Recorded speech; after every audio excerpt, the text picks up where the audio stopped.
In the headlines, 7 abducted students, 3 construction workers rescued in Zamfara. INEC fixes date for mock accreditation ahead of Bayelsa Imo Kogi polls. Supreme Court says election petition documents not affected by fire outbreak. And away from Nigeria, officials detained as Libya awaits inquiry into deadly floods. Hello and welcome to Trust News Update. I am Abdurrahman Umar. Thanks for joining.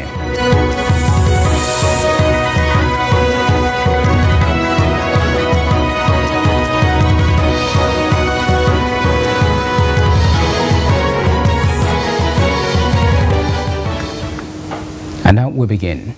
The troops of Operation Hadarin Daji have rescued 7 female students of Federal University Gusau in Zamfara State and 3 construction workers who were abducted by bandits last Friday. The management of the Federal University Gusau confirmed their release via its official X handle, formerly called Twitter, following the prompt response of troops of land and air components of the Joint Task Force of Operation Hadarin Daji. A total of 13 students and 3 construction workers who were carrying out projects at the university have regained freedom so far. It will be recalled that unspecified number of female students of the Federal University Gusau were abducted in the early hours of Friday in their hostels. In the meantime, the Minister of State for Defense, Bello Matolle, has assured that abducted female students of the Federal University in Gusau will be rescued and returned safely to their respective homes. This is contained in a statement by the Acting Director, Press and Public Relations of the Ministry, Hope Atari. The minister, who condemned the abduction of the students, extended his sympathy to the parents, academic community and entire residents of Zamfara for the tragic incident. He added that as part of President Bola Tinubu's 8-point agenda of strengthening national security for peace and prosperity, the ministry will secure the release of the abducted students.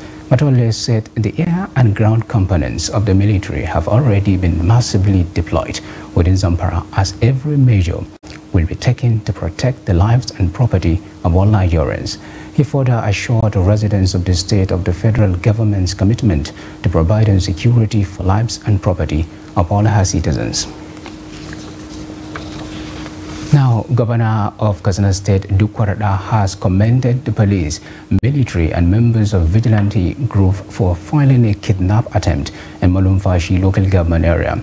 The governor gave the commendation in a statement issued by his chief press secretary, Ibrahim Kano, in Katsina on Monday. Suspected kidnappers numbering about 50 on Saturday night stormed Tijan Malumfashi housing estate and started shooting into the air.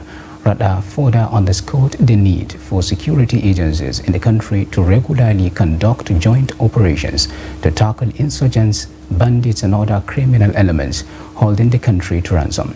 He noted that the response operation successfully carried out by the operatives in Malumfashi was one notable act of gallantry that other security personnel across the state should strive to emulate. According to Ratna, the swift response of security agencies in Katsina at any time to distress calls from civilians is one effective strategy that will help stem the tide of armed banditry and other violent crimes in the state. Now, Benue State Commissioner for Information, Culture and Tourism, Matthew Abo, has been abducted. Abo was abducted from his residence at his hometown in Zakibiam community of Okum local government area of the state on Sunday night. Witnesses said the commissioner was abducted by gunmen who rode on 4 motorcycles to his house in Zakibiam, a rural town famous for being the largest yam market in the country. It was also guarded that the matter has been reported to the police. However, the chief press secretary to the state governor, Kola Tasson, confirmed the incident. Daily Trust reporter in Benue State, Hope Abba, gives an update on the abduction. Security details have been asked to go after the kidnappers of the commissioner. The governor, in a statement, made it known to journalists a moment ago. We've not heard much any other thing about that, and he has assured residents of the area to remain calm as the government is doing everything in collaboration with security agencies in the state to ensure the safe release of the commissioner.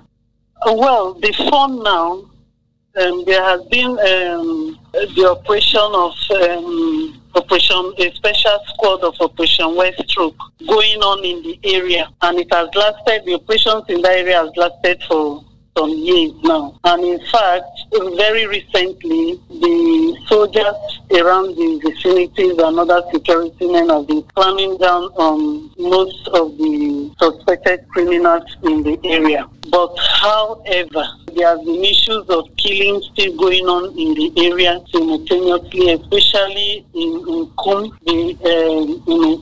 where there hasn't been relative peace in the area, because almost all the time there are issues of kidnapping, there are issues of assassination, and there have been issues of armed robbery going on in the vicinity. But then the government has assured that they are doing everything within their power to ensure that they rid that area of crime, of any type of crime at all. But this morning, all the governor has said so far is that security are working assiduously to ensure the safe release of the commissioner. But also, as we speak, it is not just the commissioner. The government also just confirmed that an ex-local government chairman was also taken away by the abductors on Saturday night. So, and he assured us, he also assured that both the ex-local government chairman and the commissioner will return safely, because they are doing everything to ensure their safe return. Now, troops of Operation Safe Haven, a multi-security task force maintaining peace in Plateau and some parts of Bauchi and southern Kaduna, on Monday said the corpse of the Fulani leader of Panyam, Adamu Idris, who was killed on Saturday evening, is yet to be discovered. The deceased was, before his demise, the leader of Fulani in Panyam district of Mongu local government area of Plateau State. The spokesperson of the operation, Captain Oya James, said the perpetrators of the act will surely be arrested and brought to book, calling on people of the area to remain calm. Meanwhile, an apex Fulani professional group in Africa has condemned on Saturday's gruesome killing of one of its leaders, describing the dastardly act as barbaric, senseless, and unwarranted.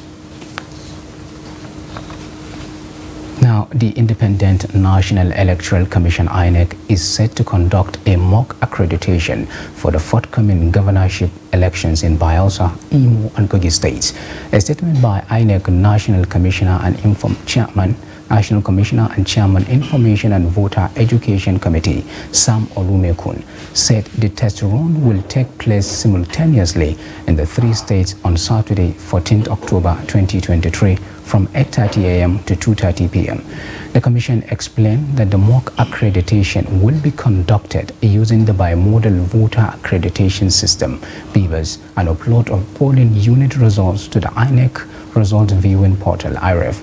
A maximum of 3 polling units in each senatorial district have been identified across each of the 3 states, covering a total of 9 senatorial districts and 27 polling units. Lessons learned from the exercise will be taken into consideration in ensuring a seamless process on election day. The Commission appeals to registered voters in the selected polling units to turn up with their permanent voters' cards, PVCs, for the exercise. Now, fire has gutted some parts of the chamber of one of the justices of the Supreme Court. The cause of the fire outbreak was yet to be ascertained. Operatives of the Federal Fire Service have long put out the fire. 3 offices, including that of Justice Muhammad Saulawa, were touched by the fire. In the meantime, the Public Relations Officer for the court, Festus Akande, has said the fire incident has no connection with and won't have any effect on the presidential election petition. Speaking during an interview, Akande stated that the fire outbreak will not affect anything in the court.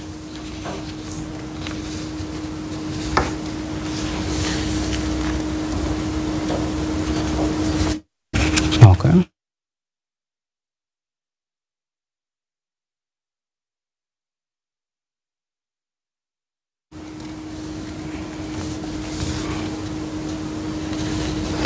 You're watching News Update on Trust TV, coming off after the break.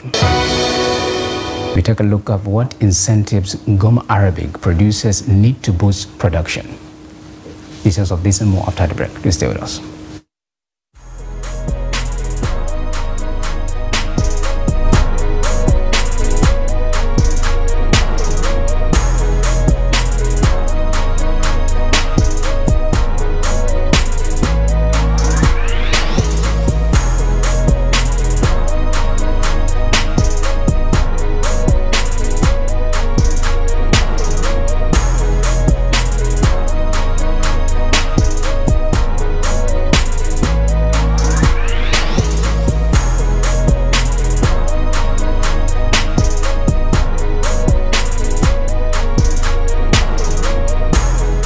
It was never a consensus. We did all our best. You see, in politics, you give your contribution to the best of your ability. If you want, I'll forward to you this statement. You go to this bank and verify. But there are people who say not spending money is not about you. I'm coming. Let me finish. Because there's so much to be done. Let me finish. Now, you don't allow me to explain myself. The recent development shows abductions are now a factor of informants embedded in community. It's not about the people of Katsina to say that, no, during my administration I was able to stop insecurity. No, it's about collective responsibility for all of us. And what we should ask ourselves is not what has been seen, is the life better? Are there more people who are unemployed who are not become employed? Is the level of corruption has gone down? Is there inclusion? All those issues. We're actually a gas country with associated oil. Our focus has always been on oil, that we have never paid significant attention to gas. To do it effectively, we need to have honest conversation with ourselves. Government needs to come down from its higher horse and communicate with the people and build trust. There must be a solution. We cannot continue this way. They must come back to the table and agree. So whose child will you deny education? All these children that sit for jam, they want to go to higher institutions. But just a short while ago you were saying that why bring 10 children when you cannot cater for them? So why bring more universities when you cannot cater for the existing?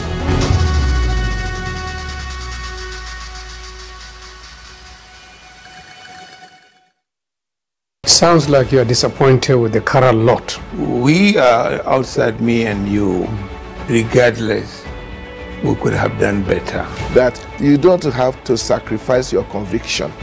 We cannot settle for what is bad. I sacked a governor because of misappropriating 300,000 naira. The clamor by the SSC was a unitary form of government. This doesn't go well with Savannah. So when we said we wanted self-government for Nigerian entities, so look, count me out. What you call goal, aims and directives. But the issue of joining politics simply because you want to be given job or to be given contract. Removing the assumptions, the foundations of their theories, and at the end of it, each and every one of them seems to be surprised. I was posted to Bachuku. My job was to go from community to community, educating the people how to improve themselves. Government will come to help you.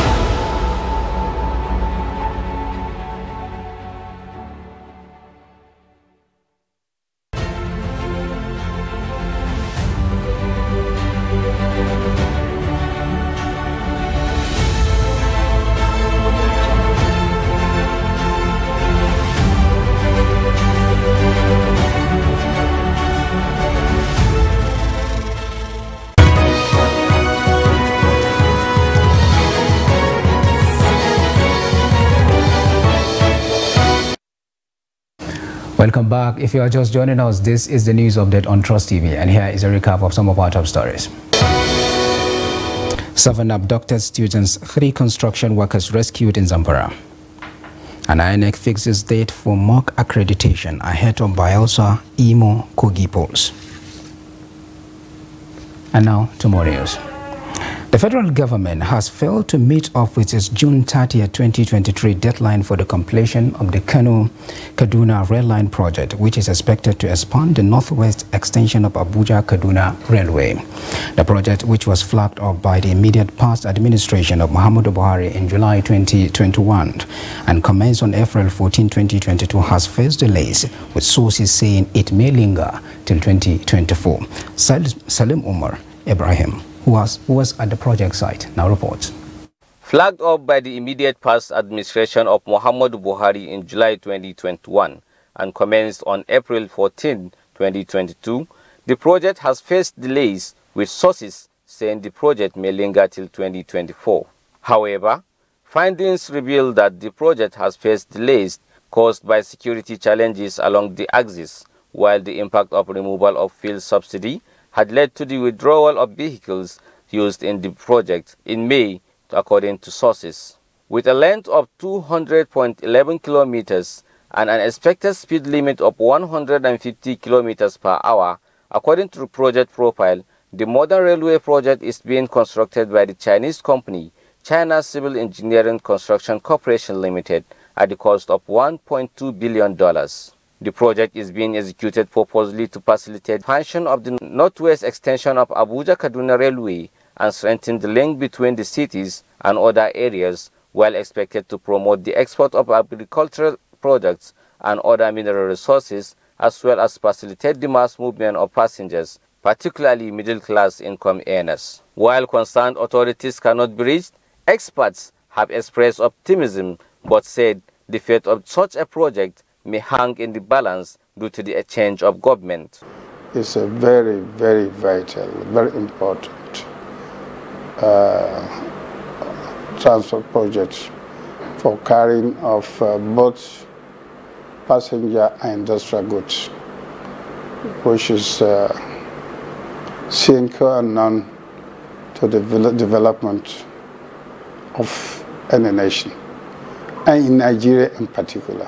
If you have rail line linking from, like from Lagos up to Kaduna, Kano, Katsina to Maradi, so it means from Maradi it will also extend down to other countries. So the greatest opportunity here is some of the products that people are importing through the port of Lagos.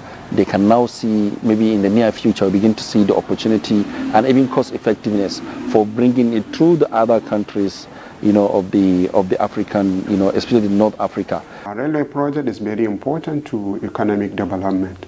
Apart from transporting people and industrial goods, of course, there are other things that it saves our roads. Like Prof just mentioned that there is a very huge population plying that route, maybe between Kano and Kaduna. And of course, the transportation of goods and services, particularly heavy metals and other heavy goods that ply that road. With the railway, actually there would be, maybe we save our roads from maybe dilapidation over a short period of time. And that remains a huge advantage because that will save money, government, a lot of money for rehabilitating our roads. And particularly now that the Kaduna Kano Road is being on rehabilitation for over 4 or 5 years now. The rail line will link the Kano-Zaria Road and proceeds to the tertiary axis, which is expected to host the biggest stations before linking to Zaria train station and then proceed to Rigasa train station in Kaduna State. Salim Umar Ibrahim, reporting for Trust TV.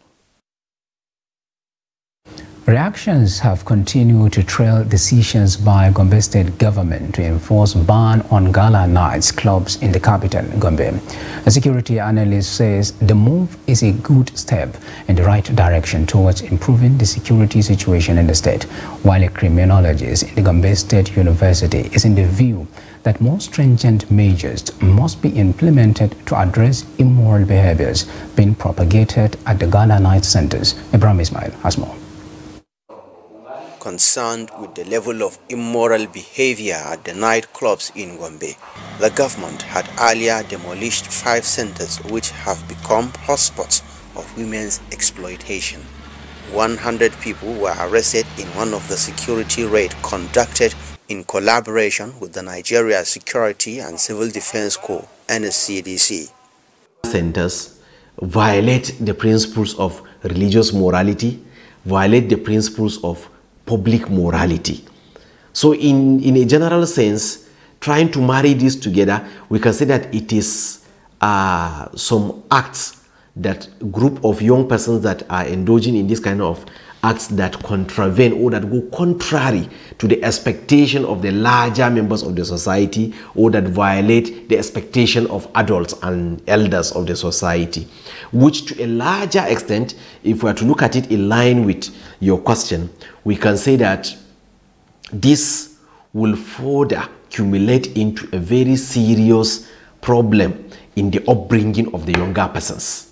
A university don, Dr. Adamu Ahmad, who is also a criminologist at the Gombe State University, urged security agencies to be professional in the implementation of ban on gala nights and advised authorities to investigate owners and operators of the clubs. It's not just about banning. It is good for us to have like a snowball investigation. Who initiated this? What are the reasons behind this? Then we try to identify this from this to this, up to the level where we understand the dynamics of the whole issue. Then try to design a framework so that this kind of thing will never manifest again in this environment. So without thinking beyond this, it is going to be difficult for us to say that we have banned the gala centers or the entertainment centers, and we shouldn't be expecting these entertainment centers to manifest in a different form. Or they used to organize what they call barbecue, where they will go outside the city, organize like a party, the younger persons will gather. It's the same thing that is going on in the gala center that now has improved to be like a formal setting and a particular environment where they will be carrying out these kind of activities almost every day. In recent years, Gombe State has witnessed an influx of underage girls from neighboring state and other parts of the country who are involved in immoral activities at the night centers. Ibrahim Ismail, Trust TV News, Gombe. And away from Nigeria, the mayor of Libya's eastern city of Dana was detained along with other officials on suspicion of mismanagement and negligence over the collapse of dams that flooded the city 2 weeks ago, Libya's Attorney General's office said on Monday. The Attorney General's office, based in the capital Tripoli, said it had issued orders to detain 8 local officials over the collapse of dams in a storm which unleashed the torrent that swept neighborhoods into the sea, killing thousands. Those detained included the mayor and an official in charge of water resources, it said without identifying them. Angry residents have blamed the authorities for the collapse of the dams, which had been built to hold back the flow into the seasonal riverbed running through the city.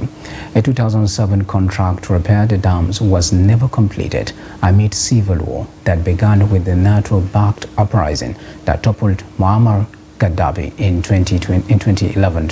Dana was controlled until 2019 by fighters from a series of groups, including Islamic State. And now finally on sports news, Rivers United have completed the signing of Andy Okpe from Remo Stars. Okpe joined the Pride of Rivers for an undisclosed fee. According to reports, the 22-year-old forward could not secure a move abroad after falling behind the pecking order at Remo Stars. Okpe played a key role in Remo Stars' second-place finish in the NPFL last season. The striker started his professional career with the Sky Blue Stars and once had a brief stint in the Ghana Premier League with Inter Allies. He has linked up with his teams as they continue preparations for the new season. Rivers United will take on Etoile Flante of Burkina Faso in the second leg of their CAF Confederation Cup second round clash in Port Harcourt on Sunday. And with that, we have come to the end of the Trust News Update. Do not forget to follow us across all our media platforms and our YouTube live stream for more news, programs and documentary. I am Abdurrahman Omar. Thanks for watching and bye for now.